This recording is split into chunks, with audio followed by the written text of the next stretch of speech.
E aí pessoal, tudo bem? Sejam bem-vindos a mais um vídeo aqui da Acrópole. Eu sou o Luigi e hoje eu vou falar para vocês sobre um grande clássico da literatura brasileira contemporânea. Sim, temos um clássico contemporâneo, livro meio cult, livro que as pessoas adoram, comentam, falam, virou filme, com a Camila Pitanga protagonizando a personagem principal, Lavínia. Falo de Eu Receberia as Piores Notícias dos Seus Lindos Lábios, que eu acho deve ser um dos melhores títulos da história da literatura brasileira. É um título muito legal, é um livro bem bacana, é minha terceira leitura. Por que que eu resolvi falar desse livro? Porque eu percebi que eu não resenhei ele. O Marçal Aquino lançou esse livro em 2005, essa edição inclusive é de 2005, se eu não me engano também. Deixa eu só conferir para não falar bobagem, né? É a quinta reimpressão, sim, a mesma edição de 2005. E o Marçal Aquino, depois de muito tempo longe, né, escrevendo roteiro, fazendo outras coisas, ele publicou um romance novo. E aí eu falei, poxa, eu não resenhei nada do Aquino. Então aqui vai a resenha desse livro que eu acho magnífico. Se você já leu esse livro, eu peço para que você escreva aqui nos comentários o que você achou. Beleza? Escreva aqui e me diga se esse livro realmente é tão bom quanto eu acho. Eu adoro esse livro, vocês perceberam a minha empolgação ao falar dele, né? Vamos lá falar um pouquinho então de Eu Receberia as Piores Notícias dos Seus Lindos Lábios. É um livro, gente, que toca em várias temáticas, mas qual é a principal? É o amor. Aí você fala, poxa, mas é açucarado demais? Não. Nesse livro, o trabalho na temática sobre o amor, e sobre um amor que até muitas vezes proibido, se sustenta. Ele se constrói muito bem. Eu tenho uma certa aversão a textos que tenham isso como temática, porque eu acho que é muito fácil cair em clichê. Tem lá aqui suas frases mais açucaradinhas, porque são personagens que estão apaixonados. Sobretudo o narrador, o Calbi, ele está apaixonado.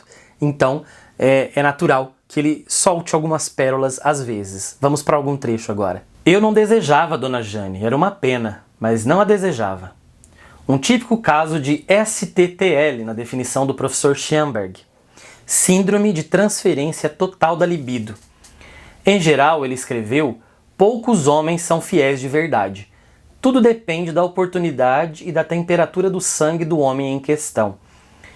Em alguns casos, contudo, diz o aloprado autor de Ars Amatória particular, o indivíduo se apaixona com um grau de entrega tal que toda a sua libido se transfere de modo exclusivo para o objeto amado.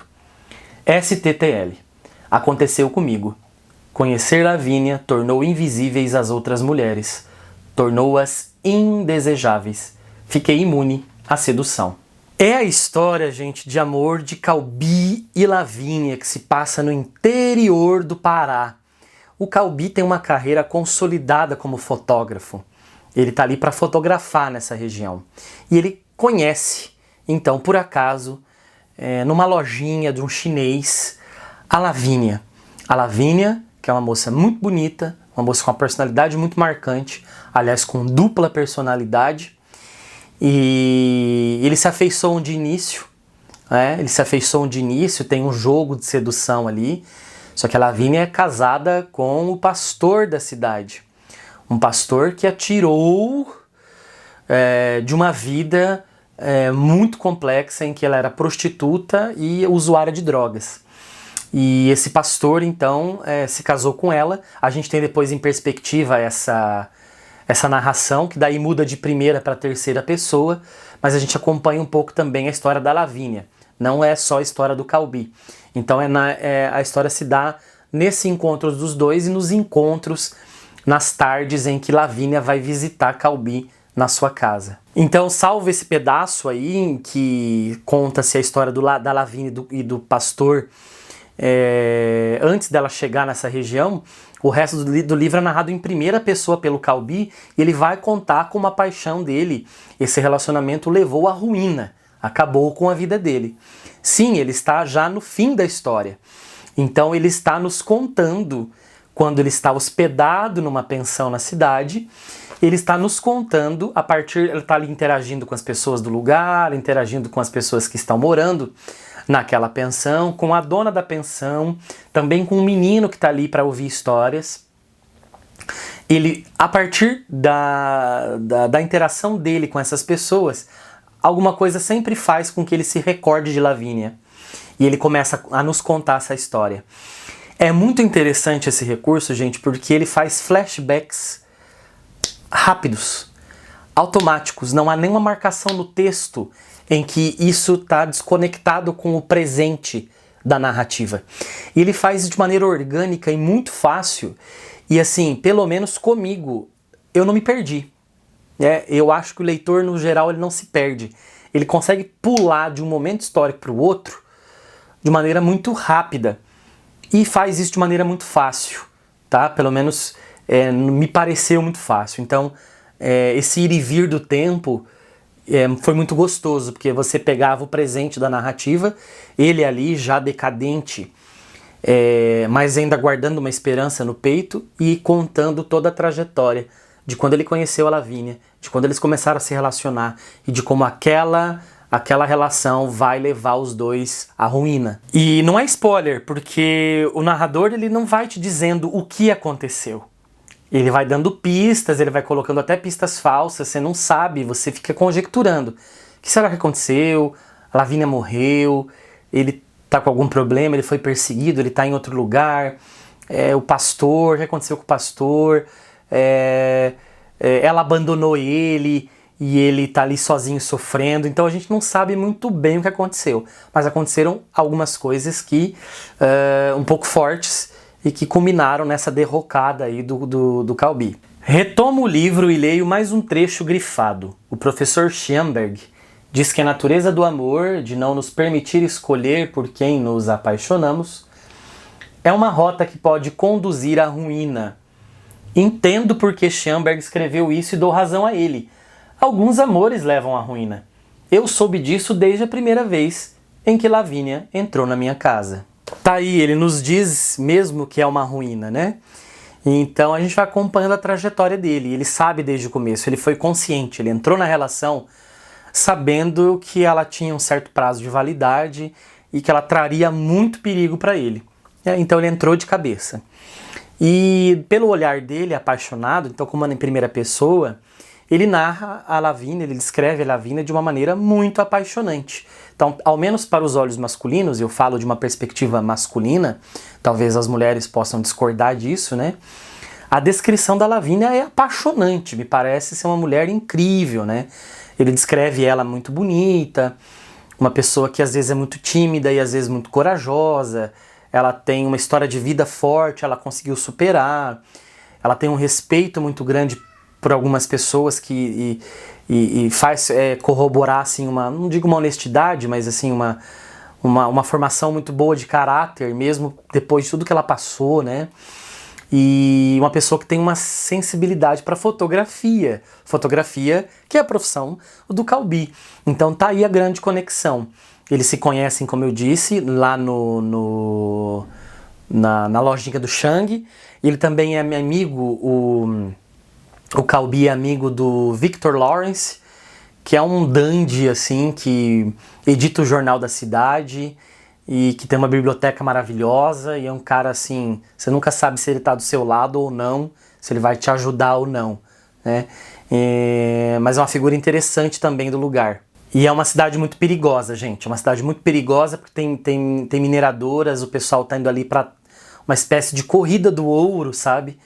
E muita gente enriqueceu no lugar e aí criou-se um reduto de prostitutas, né, que foram para lá também ganhar vida a partir do dinheiro do ouro que esses homens ganhavam. E então começou a ter também muitos problemas ali gerais. Então, assim, é uma cidade violenta, uma cidade que é um lugar que assim, ele não é convidativo em nenhum momento. Você vê a tensão em todos os lugares, em todos os momentos. O que tira um pouco dessa carga forte da narrativa de tensão, de perigo, de violência, é justamente a paixão dos dois, é o amor dos dois, que eles sabem que, inclusive, os encontros são muito perigosos, afinal, uma mulher casada com uma pessoa muito influente na cidade. E para dar um ar mais acadêmico, assim, para justificar todas as ações que o Calbi dava para cada atitude amorosa ou uma reação a uma paixão, ele criou, o autor criou o professor Schoenberg, que vocês já viram nos trechos que eu coloquei aqui. O professor Schoenberg é uma espécie de filósofo do amor, e o Calbi é um leitor do professor Schoenberg, e ele tem um livro todo anotado, todo sublinhado, marcado, com trechos do livro, e na nossa narrativa que a gente está lendo, ele cita o professor Schoenberg algumas vezes. Sustentar aquele olhar escuro foi uma experiência difícil. Fez com que eu me sentisse desamparado. Fiquei com a impressão de estar sendo visto de verdade pela primeira vez na vida. E também de estar vendo algo que o mundo não tinha me mostrado até então. De acordo com o professor Schoenberg, não é possível determinar o momento exato em que uma pessoa se apaixona. Se fosse, ele afirma, bastaria um termômetro para comprovar sua teoria de que nesse instante a temperatura corporal se eleva a vários graus. Uma febre, nossa única sequela divina. Não dá para contar muito mais, gente, senão eu vou entrar aí sim em spoilers, né? Mas como eu disse, é um livro que, além do amor, fala de violência, de perigo, de ameaças, de machismo, de homofobia, entre outras coisas, né? O valor da vida é praticamente nulo numa terra em que se preza pelo ouro, ou pela mineração, ou pelas pedras. Aliás, nosso país está assim, né? O valor da vida ele é mínimo perto da economia, como se diz por aí, né? Vale mais a economia do que a vida humana. E é isso, gente. O Calbi é essa pessoa apaixonada que tem uma derrocada por causa de amor, e a Lavínia com uma história muito complexa. Quando vocês leem, vocês vão entender de como é complexa a história dessa mulher, o tanto que ela sofreu, como muitas mulheres sofrem nesse país. E é isso. Você já leu esse livro? Escreva aí nos comentários. Dá o like, se inscreva no canal. Se você quiser me seguir e me adicionar nas redes sociais, vou deixar aqui. E se você quiser conhecer o meu outro canal do YouTube, eu tenho um outro canal aqui que fala sobre língua francesa, que chama Universo Francês, para pessoas que estão estudando francês. Beleza? E é isso, gente. Fico por aqui. Nos vemos num outro vídeo. Um abraço e até a próxima!